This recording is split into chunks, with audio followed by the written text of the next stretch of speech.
stuff, so the rough mower's up this year, and the fairway mower, and those are probably debt payments, because we usually do some lease purchases on those.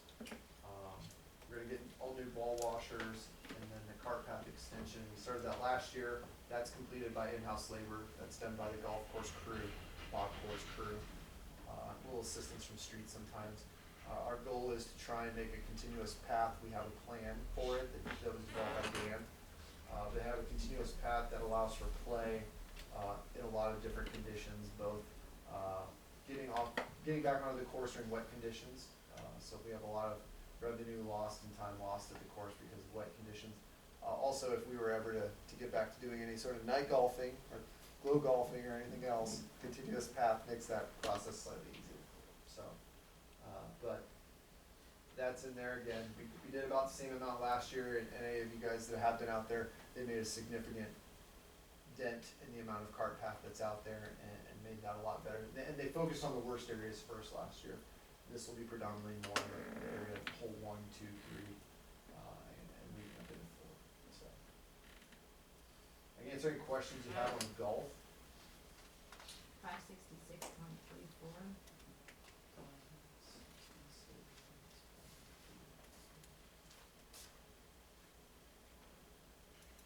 Restaurant lease income.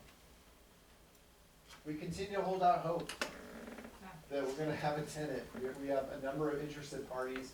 We just can't, with us I can tell you the really easy one is with us taking on the liquor license and the revenue it generates, it's trying to balance that out so that the operations are the same, and then also getting somebody in that understands golf. You have to understand the ebb and flow of golf to properly serve as a restaurant, otherwise you're not gonna hit the peak times and things like that. But I think the approach that we've taken with any potential lease tenant holders is if it's gonna reduce the bottom line by us having to give up the liquor revenue or anything else and put the taxpayer portion back into the further into the red, then that's not something we're going to take on. Correct, Mayor? Yep. Okay. Is it possible to split it? We're investigating that. It is incredibly complex. Because what we wanted to do is, we hope for just the seamless, we could sell, they could sell, but the liquor control rules are significant. And so we're working with different potential tenants to walk our way through that. But we have tenants that don't need a liquor license at all. We have other ones that are willing to share, and some that understand seasonal. So we're just trying to work through to see if we can get somebody to bite. Yeah, if all the investment we've done to that, it'd be nice. Yep. Greg, has there been any other discussion about maybe putting a fence in on that east There perimeter? was not in this budget, so that's one of the tenant, potential ones. We did bring that item to the attention of, Dan and some others, and so, it'll be significant. Fencing is expensive in regards to that kind of run. I mean, we can measure it out, but, we felt like the most important things for play were to improve play and improve use, to generate more revenue, would be the cart paths, and so that's where we focus. But if it's something that we want to investigate or talk about or lay, and again, I don't have the CIP open here. It could be something we could place out later. There's also the aesthetic value. We had some discussions. For those that don't know, there was a discussion that came up of putting a fence specifically along the Highway 15 side of the golf course to impede. It seems like it predominantly comes off of Pinewood for some reason. It just probably because that T intersection just wants to run right into that, and people think, well, that must go somewhere. And so by putting up some fencing along there to impede people from going on the course and just wandering through it like it's a bike trail or a park. So we had a few concerns with that in recent. Thank you. Is that correct? Yes. The description of what it is. And so that was the discussion point. The other one I think I noted in your memo was that we probably need to move sooner than later at this point on the driving range. While we don't think we have any specific liability, when homes keep being built next to our golf course, it's causing some conflict, and so that we hadn't seen previously in the past for the last 5 years I've been here.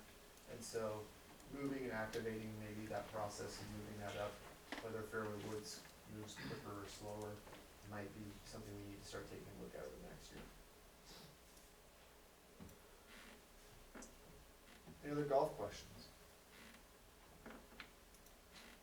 A new one this year is the levy, and this was just as a recommendation. We had previously had this project floating around. At one point it was in planning and zoning, then we moved it to administration. But based on the grant, we were awarded for design of the pump house improvements as part of our levy accreditation process to get the levy accredited. The auditor wanted a specific sheet for this, correct, Nick? Yep. And so, Actually, was that a grant requirement?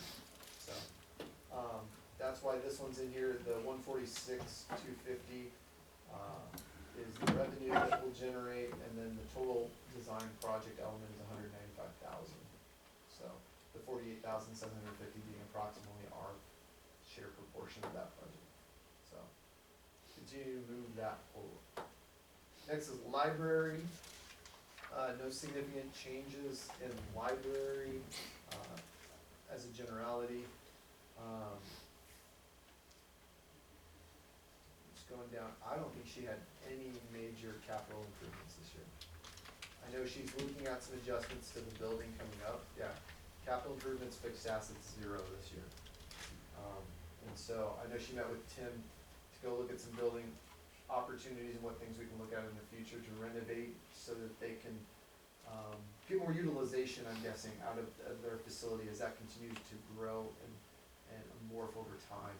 If you look at things like the computer lab, their usage in that is so low now because of Wi-Fi and internet and the way that people interact and do some of the things that they'll probably only have 1 or 2 terminals ever used at a time. So the necessity of having that huge space being utilized for something that's not being utilized. So just kind of renovating and looking at in coordination with the library board. Questions on library? Are they the only ones got a boiler in town? No, there's pool Okay. and civic center. Okay. Yep. Civic Center. That's that boiler? For some reason, the fire marshal always sends me the boiler stuff, and then I have to like redistribute it back out to them. And then all these other inspections she's got on there, does all the other buildings or all the other entities do that? She has very specific ones because of the nature of her building and how it's built. So, alarm monitoring is an annual fee, for her system that we don't have installed in all the other buildings. Her fire extinguisher inspection in that system, HVAC servicing is her regular one. She has to have an elevator inspection as does the civic center, boiler inspection we already talked about. Fire sprinkler inspection, 800. The golf course is the same way. The fire, if you have a fire suppression system or something in a kitchen or something like that, they give you a 1 year, a 2 year, a 5 year, and somehow we had one that they all hit at the same time. And we were like, why are there 3 different inspections in 1 year? But that's how they're serviced based on different criteria. So, yeah, that's her standard fare, year in, year out, so.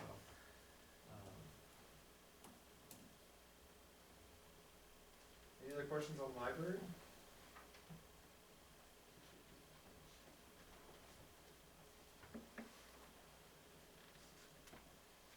Moving on to Parks and Rec.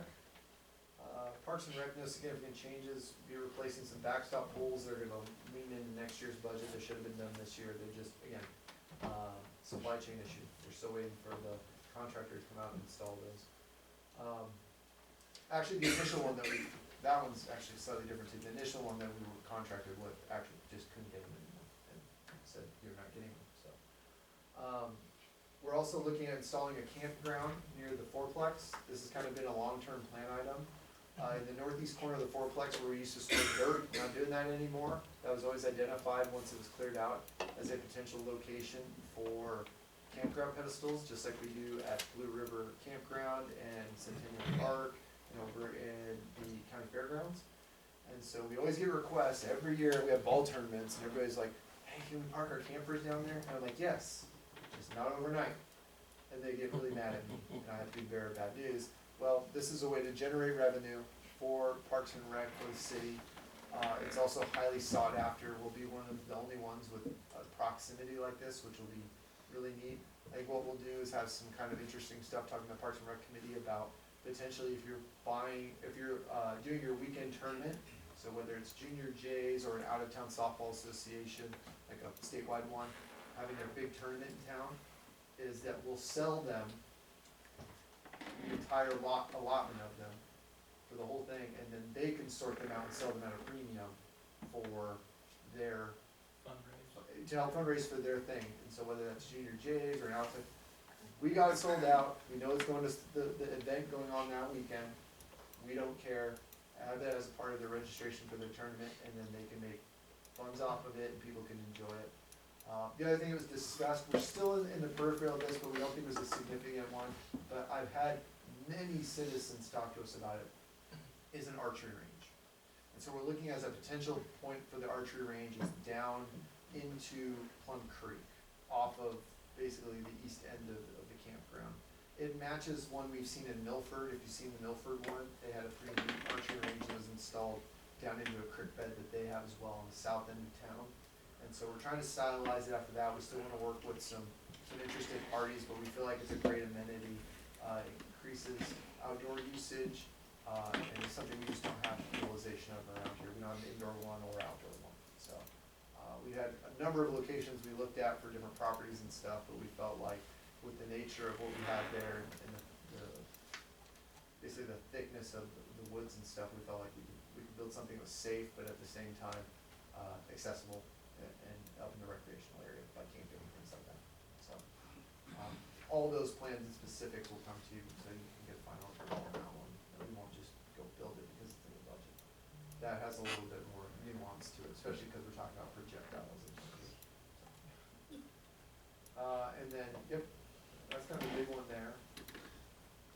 So, I don't know if there's anything else, just getting ready next year, the year after, to do, most like a playground system at the two-plex, replace that system, try aged out.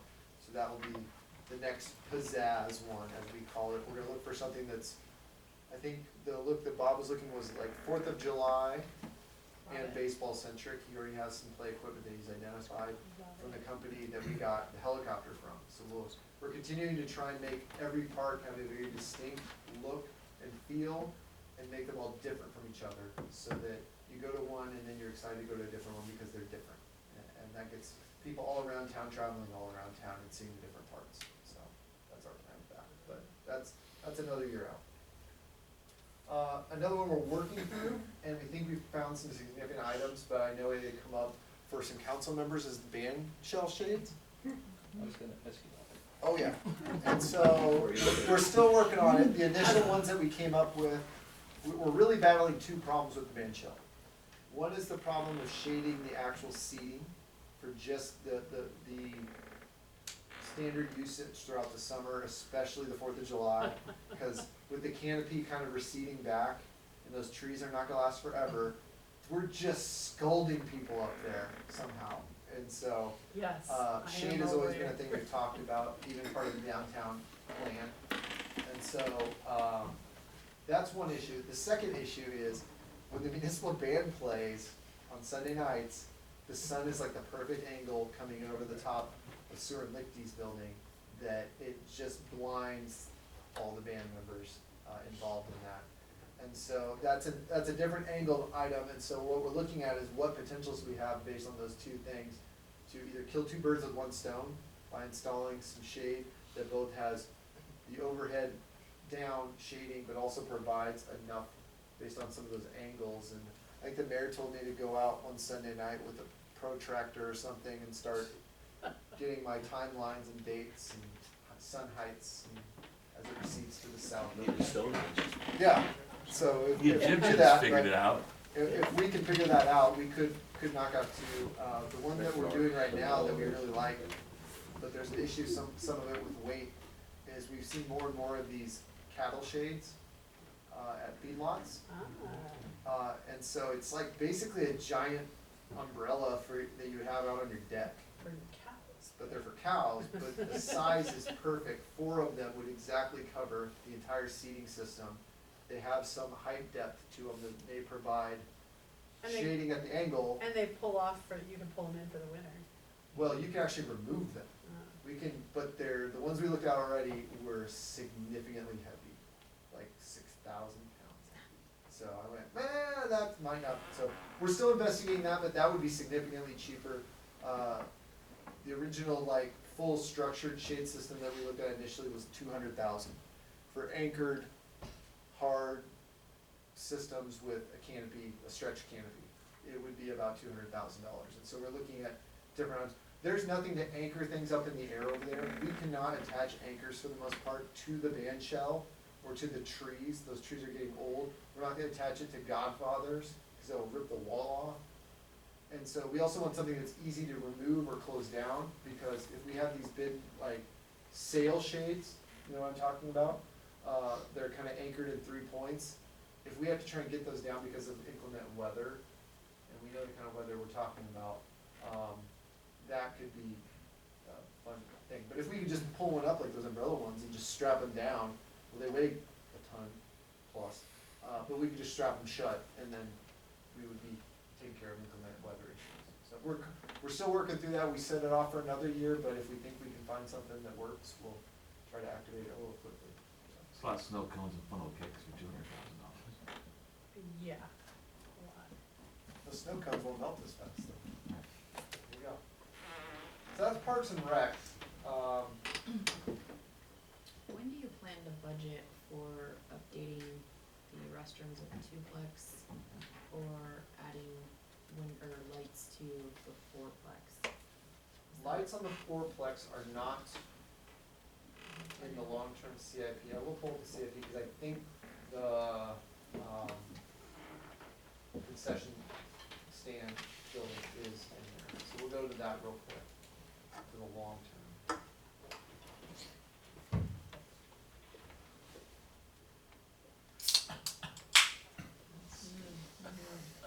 Is it not in there? Might be my savings on my sunshade. Check and recreation. Oh, is it under recreation? Not for sure. The other, top there. That way Yes. And that's just a renovation cost, that would be in next year's budget. I've had discussions about, at least for the twoplex, that maybe that's due for just a full reconstruction of it, because it's pretty old. It just, I don't think it's serving its intended purpose in most ways, shapes, forms, or functions, so as I went through the building. So that would be where we would look, is in year 2, as we have it here, but this cost right here identified, and that's probably just a renovation. As for lights, lights for me, and unfortunately I'm getting deeper and deeper into this, because my darn kids are playing this kooky sport. We're still going back and forth on whether the benefit to lights would be better than the benefit to start turfing fields, or start getting a turf field so that we have drainage quicker and we're on it faster, versus the added practice time or additional game of having lights. And so we just want clarification from the Legion team, Baseball Association, predominantly the Softball Association, of where they want to go with that. Because I asked different coaches and different people, and some will say lights, and some will say drainage, essentially turf fields. They both are pretty expensive. Potentially added on with the wellness edition, correct, of the extra acres that are up there? Long term, there could be a recreational plan to put turf fields up there. Yes.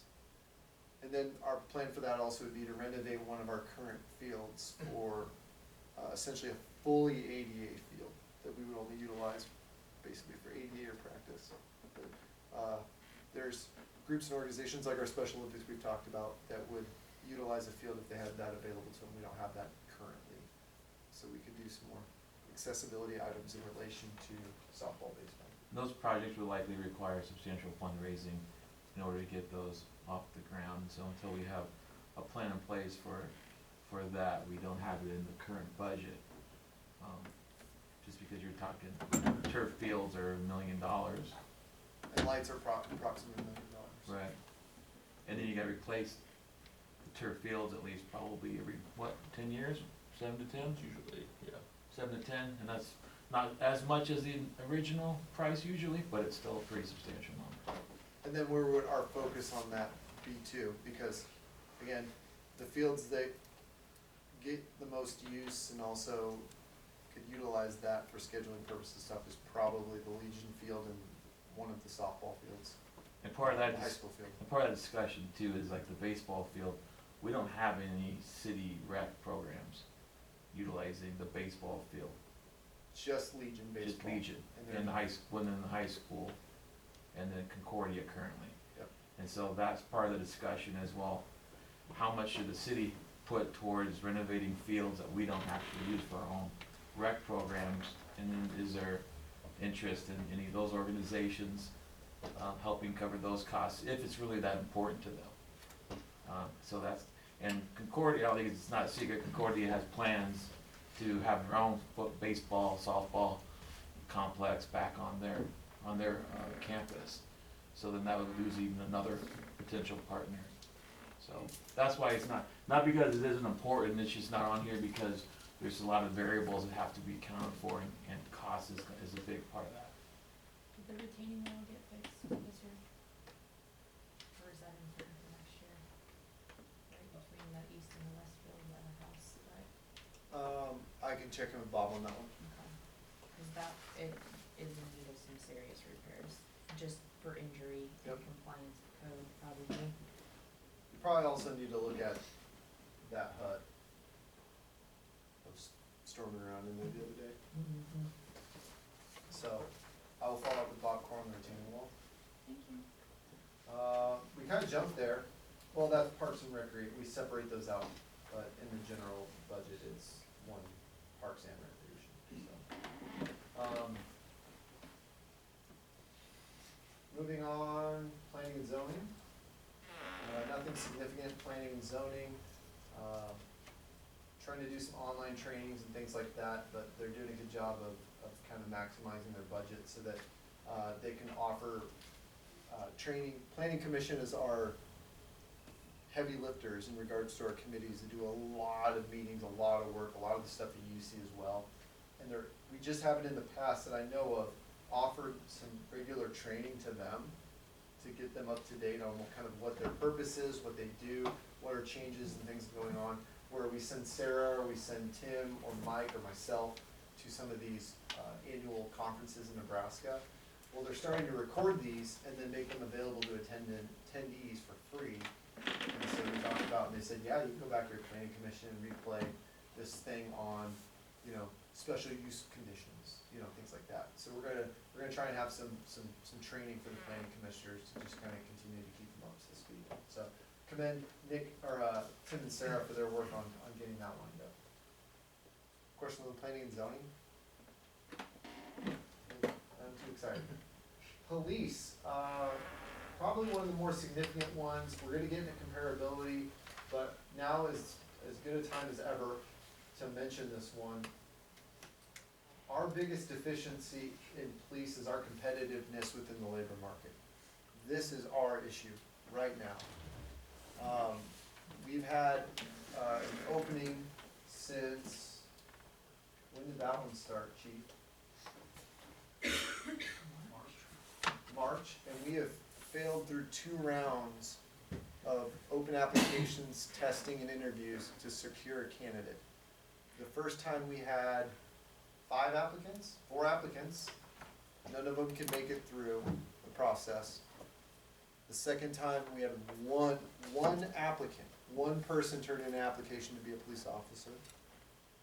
And that one, at the end, for personal reasons, had nothing to do with our salaries or offerings. It was a very specific reason that back home where they're from and where they're living currently, they could not take the position because of a change in their status. And so, knocked us out again. In the meantime, if you've been paying attention to the news lately, Lincoln has increased under their new budget, their Lincoln Police Department salaries to the highest police salaries in the state. York, in recent years, has increased, and I have that in our comparability, they've increased to the point where I believe they are $5 an hour, starting and ending for opening officers higher than we are. They're the highest in their comparable range, but what makes it even harder is they're right next to us. So now we're stuck between York, one of our primary competitors for law enforcement, and Lincoln, and what they've done. The other thing we noticed today is that York has a $15,000 signing bonus for certified officers now. Highest in the state. They also have significant openings. They had at one time 5 of their 19 certified officers were open last year when they reported. Currently, we believe they have at least 2 more openings today. That's the market we play in. Now let's add to that, let's go beyond police. The sheriff's office earlier this year went back to the county, and I believe they increased beginning and ending wages for starting deputies $6 an hour, when we were exactly in line with them for the starting and ending wage. It was almost identical between our starting officers and starting deputies. So now we've essentially gone into an arms race for a very, very reduced labor market. Significantly worse than any other that I've seen, at least in municipal employment, that we have. There is nowhere we are hit harder, based on both the political and social climate, COVID-19, you name it, we've just hit every element and it's the perfect storm. And so, that is the predominant one for us, and we'll kind of go back and forth, but we've asked for increases, dollar for dollar increases in the budget for specifically police officers and across the board. We'll get into comparability later, but anywhere from $2 to $3 an hour on top of our COLA, approximately. We'll give you more specifics, but that's our biggest increase in police, and we have to be competitive. I have tasked Chief and the mayor as well as stated this, and the whole command staff, that we tasked them with coming up with creative ways to combat this issue. We have to set, as we've said, our own destiny in recruiting and retaining. It's not just recruiting. We have to keep them in the door. As soon as they went up $6 an hour at the sheriff's office, magically one of our officers went over there. And I'm not saying anything, it's the nature of the beast. It's not underhanded or anything like that. It's just dollars and cents and where people are at in their time.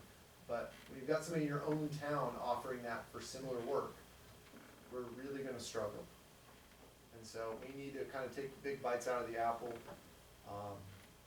There, I don't know if you have anything specifically on that. That's really where we are with this, and why we need to try to stay as competitive as possible. We'll walk through that more when we get to comparability, but that, when you look at the expense side, that's the significant increase in the salary line, is trying to offset some of those impacts. We have just general equipment upgrades, $29,000. You know, I didn't really see anything else in there. We have moved, so we're not leasing vehicles anymore, so we're on a 5-year rotation.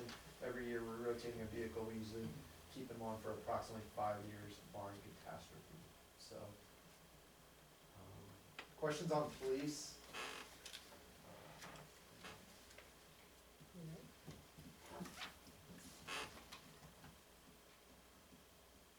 Alright, keep on rolling. Rail campus, no significant items. We're keeping $15,000 available for engineering that we may need to be done outside our normal projects. We did that last year as well, so we just continue to kind of roll along with that. And then capital projects are identified below. Remember what that one was, Nick? Capital projects administrator. I'll go check to see if I didn't mark it off to the side. I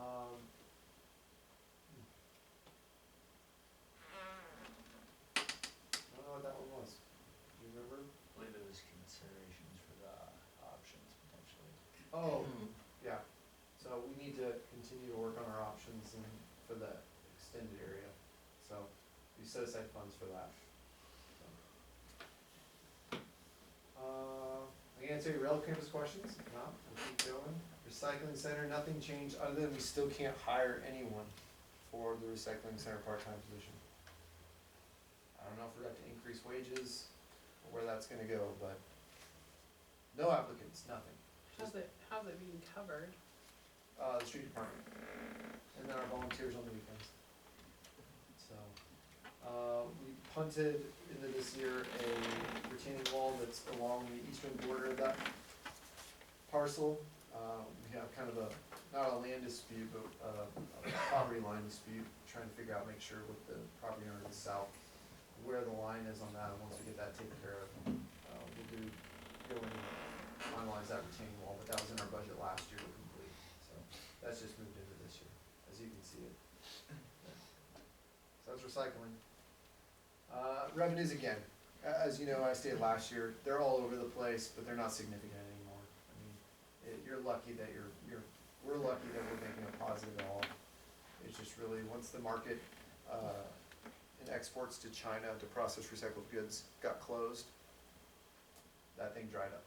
So it is very rare now to make any significant money off of that.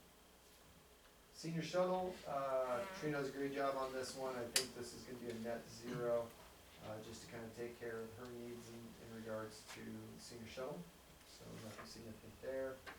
And then the senior center itself, the only one is, is just some flooring, commons area flooring. I think her plan is actually to rip up the flooring, and then she's gonna do like a, kind of, almost like a polished concrete underneath. She's gonna go that route rather than having to wax the floor every single time because of all the scuffing, so. That was the senior center's plan. Any questions on senior center or senior shuttle? Street? We kind of went through this extensively, so I'm not gonna belabor street. We basically imparted your 1 and 6 year plan. So the way that you guys approved it, that's when it's in here. There is a proposed general fund transfer, because we have other tax revenues and things that roll in, state funds and stuff like that. The general fund transfer of 2.49 million. If all things stay the same here. Some of the big capital projects, again, just to reiterate, annual street repairs, ADA sidewalks. The big one is pave East Seward Street up 34, and then the Carroll Cave box culvert underneath Plum Creek Park up by there. And a concrete channel by the elementary school. It's another large item. See if I missed any on there.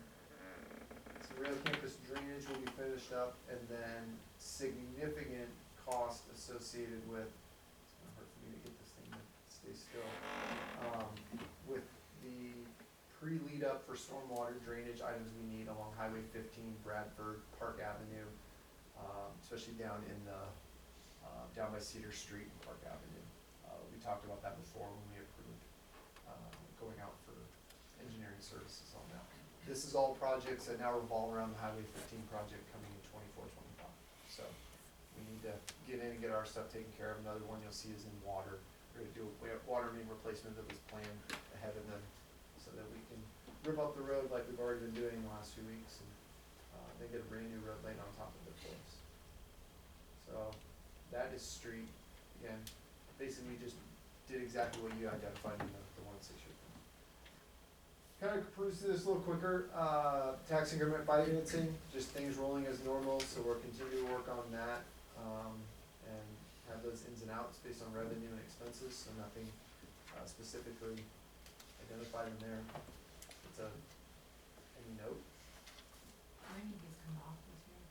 We're close. We think we're within 2 years on some right now. And those will roll off early too.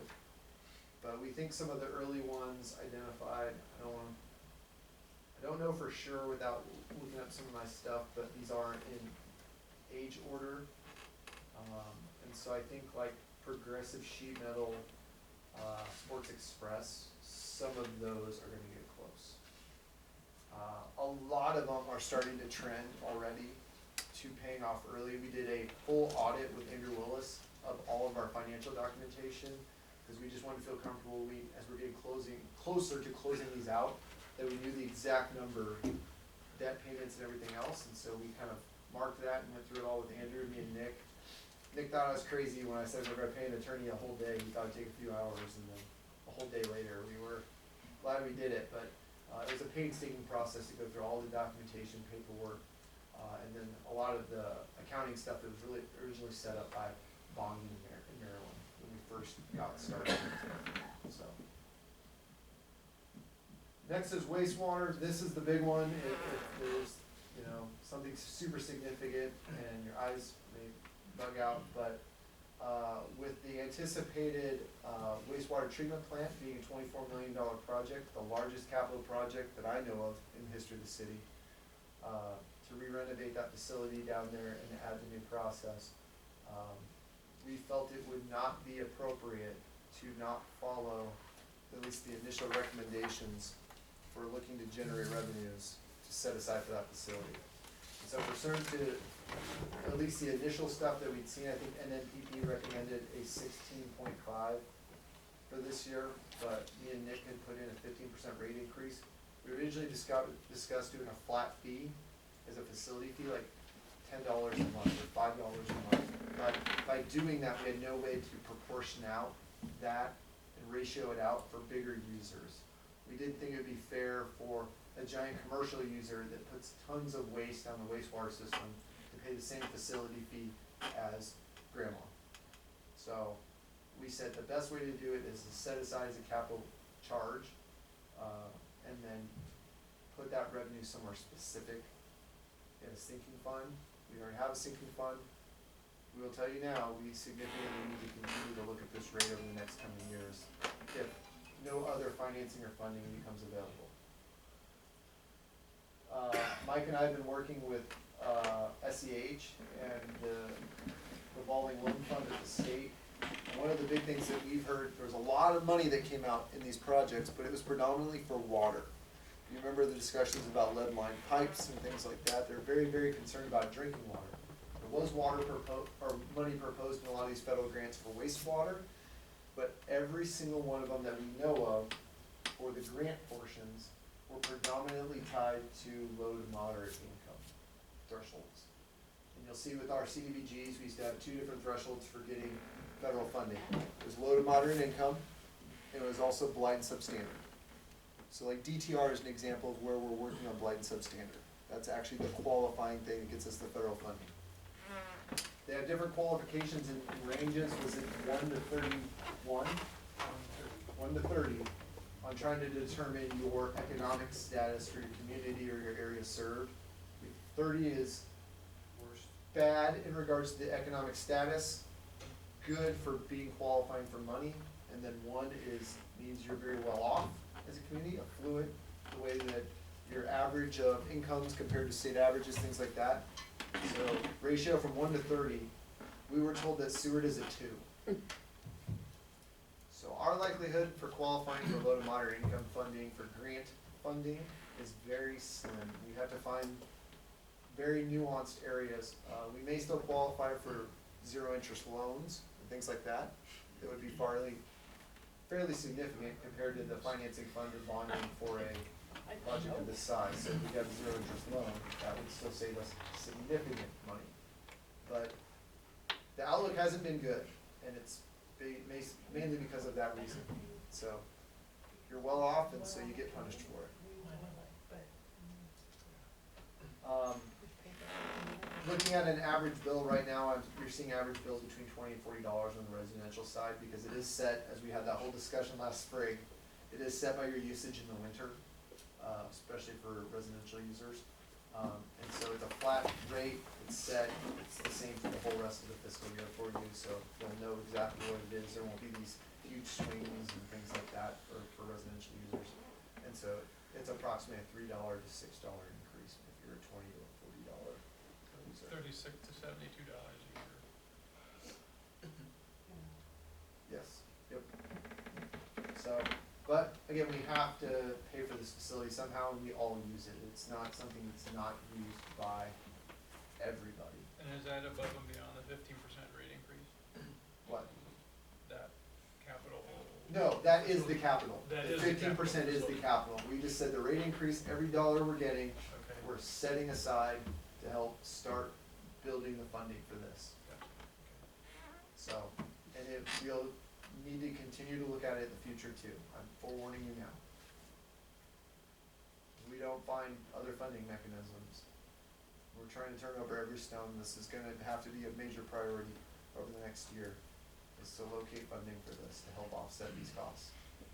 But, and we may be able to look after design to hold off if capacities are okay on the current facility, but sooner or later, we're gonna get ourselves caught over capacity, and then we'll be forced to continue to move, so.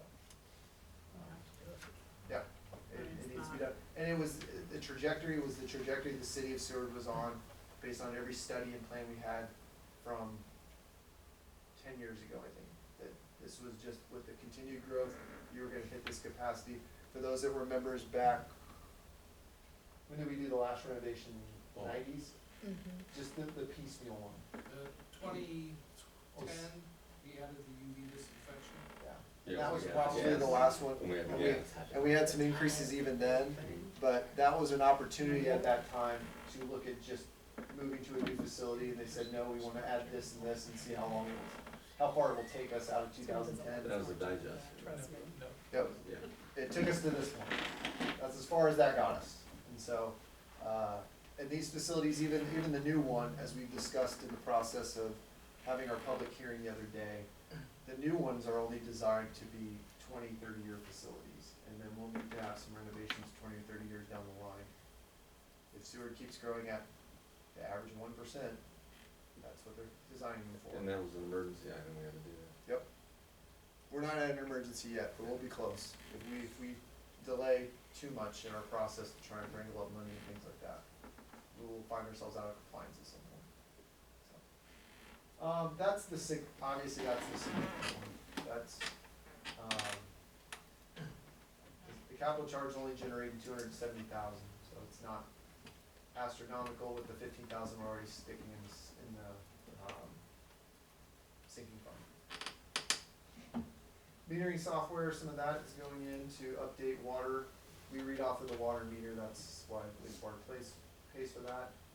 And then on the capital side, let's see if I can get down to the CIP. Utility truck EIS updates, and then the wastewater treatment finishing the design, which is gonna be approximately 725,000. And then East Seward and Highway 34 sanitary sewer extension, 280,000. That is over by Prairie View. it is by Prairie. And this is not specific to Prairie View, but as we're developing through there and they're gonna set in some different utilities, your long-term plan was to take that main along Highway 34 all the way up along Highway 34. Now that they have all that ripped open, we're just gonna go ahead and upsize. This is an upsize, correct? It is 24 inch, it'll be a parallel to the existing gate. So. There you go. Any other questions on wastewater?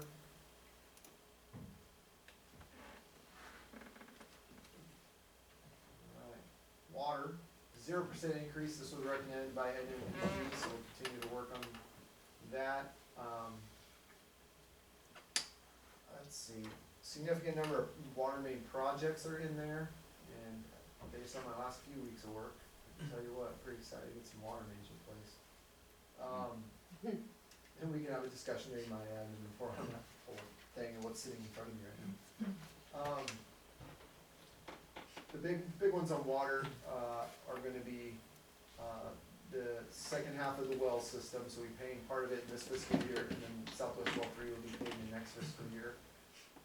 The new water tower is anticipated for construction in next year, that's kind of moved from this year, so that's probably your significant difference.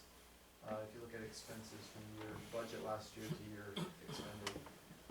We're gonna replace the 14-inch main along Highway 15. This is essentially near the railroad, kind of a little further south. The one that's had the huge breaks where it looks like a geyser's going off or drains the system. The rest of the cast iron portion of that, we just can't keep risking anymore because of its ability to jeopardize the system so quickly due to the size of it and the pressure it's under. It fails the same way. It looks just like this, except it's way bigger. And so we've had, significant breaks on that, again, near the Big Blue River, and so we're gonna just replace the whole thing, in the damaged portion. And so, that's a significant project. Also, we'll have water main extensions, around the Prairie View development. Those are just increases for our purposes, so if we require them to put in a 6-inch, and we designed it for a 10 to continue our main, we pay for the up increase, and so that was always in our plan, and so there's a little bit of money in there for that. And then the 6th Street water main, Ash to Lincoln. We went from Lincoln last time to North Avenue. This will now, in preparation of the Highway 15 project, go from Ash Street to Lincoln and get that all cleaned up. And so any interruptions to the roadway, we won't be ripping up a brand new roadway if we did it afterwards. And there's just no ability to do it during the same time because of the nature of the flip-flopping back and forth on the roadway. So we'll go in and get that significantly older. It probably looks like this, cast iron replaced, so. That'll be another significant project. So that's water. Didn't we have something that we were doing as far as drilling a new well in the Dakota Aquifer? That one was completed this year, it's already Okay. in, so Okay. they're finishing the controls right now, everything looks good, pumping at the rate we want, water levels are good, but we have to do the SCADAs and the controls for all that, and that's what they're in the process of. But we'll have paid out the capital portion of digging that well and installing it this fiscal year. The funds coming from the county for the tower, Yep. where are those shown? Do we get those all at once, probably? Right there, 30150, $300,000 ARPA from Seward County, right there. And they did give all of it to us. Or it's set to be given to all. We did receive our other tranche, as they call it, of ARPA funds, so now we have the full amount of ARPA dollars to pay out on the water tower. So, And where is the process of that project? beyond 90%, yeah. 95%, waiting on the last revisions. I think the last two revisions are in relation to movement of all of the apparatus on top of the tower. They wanted a wind load, and I think they're doing it.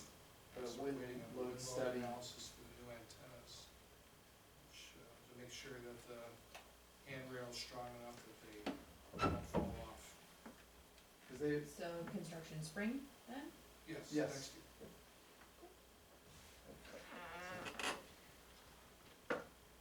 that's water.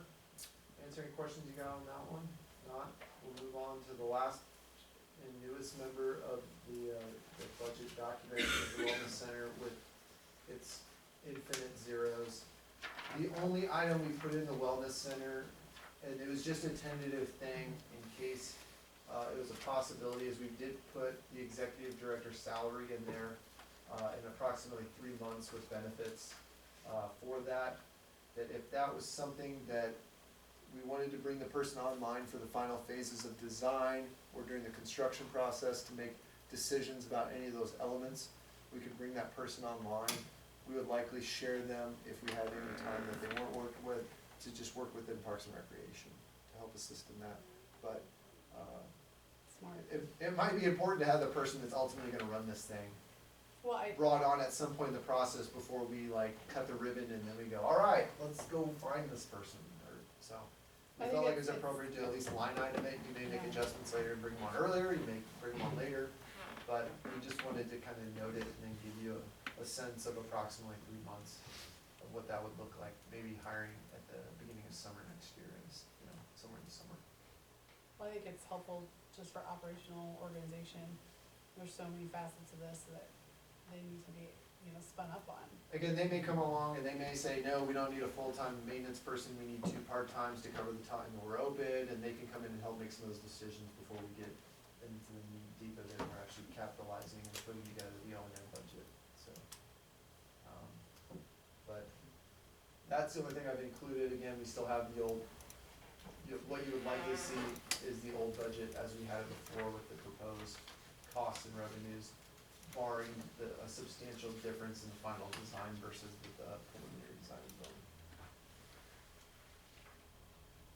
And that's the budget. So, I can answer any general questions you have, but what we're looking for tonight, if there's any sense or discussion on the levy, and that element of it, because it will be more sensitive to some of those deadlines we have. Otherwise, I can go into comparability. The other one's the COLA, just because the nature of it, if the general sense is we're comfortable with 5%, if you could signal that to us, the work that, and impact that has, because it's in every single department, is significant. And then I can get into comparability, but I don't know where your initial discussions are on that. I just got a couple general questions. So if the levy went down so that the revenues are not any more than they were last year, right? Yes. What's our overall expenditures though? Have those increased or have they stayed at zero as well? They've increased generally, I mean, if you just look at our COLA, 5%. Well, I'm talking about the whole budget. The whole budget, yes, and it's predominantly, you saw it just like last year, essentially we're deficit spending, we have significant reserves built up that we feel comfortable spending, and we don't think there's a whole ton of fat in here. I mean, there are huge capital projects for streets and things like that where we're not doing $1 million ball fields, and I'm not saying that ball fields are important either, but we felt like the priority for some of these street projects and other things, the business funds are their own separate thing, as we know, but in relation to the levy. So it's predominantly streets and just taking care of those ones, that's why it's spent down that way, but it is significant over last year. So that'll come out of our cash reserve basically? Yes. And then will that cash reserve amount still be within that recommended range that we always try to target for? On the It general won't be- fund it is, correct, Nick? It won't be below And that? that's based on the analysis from, me and Nick have our own, which is 6 months O&M minus debts and debt service. And then PP has their own measure, but we only use that for the business funds. Our auditor gives us one as well. Mhm. Do we have a third for the general fund or not? Is there one I'm missing? We look at it based off of our prior year audit and then also this proposed budget. Yep. So from the audit standpoint and the measure that me and Nick do our own, that's 6 months, we are within the thresholds after this that will still be above the Will cash still be reserve above. range on the general fund. On the general fund. The electric fund was always kind of low, and then with the significant increase in capital expenditures in wastewater and water, we'll start teetering down. So I think the water one's up a little bit, wastewater's like right on the line. I'd have to go back to the electric is low, it's been low since we've started this. So, and some of that is the significant franchise fee that we've discussed in the past, that goes into the general fund. Thank you. Do you have a number on that threshold by chance for general fund that we're targeting? For the debt service, No, just for the general fund. cash reserve, Cash reserve, Nick Based- might have it, based on otherwise the I'm not cash gonna- summary, we're looking at like 3.28. Look at this guy, he's so prepared.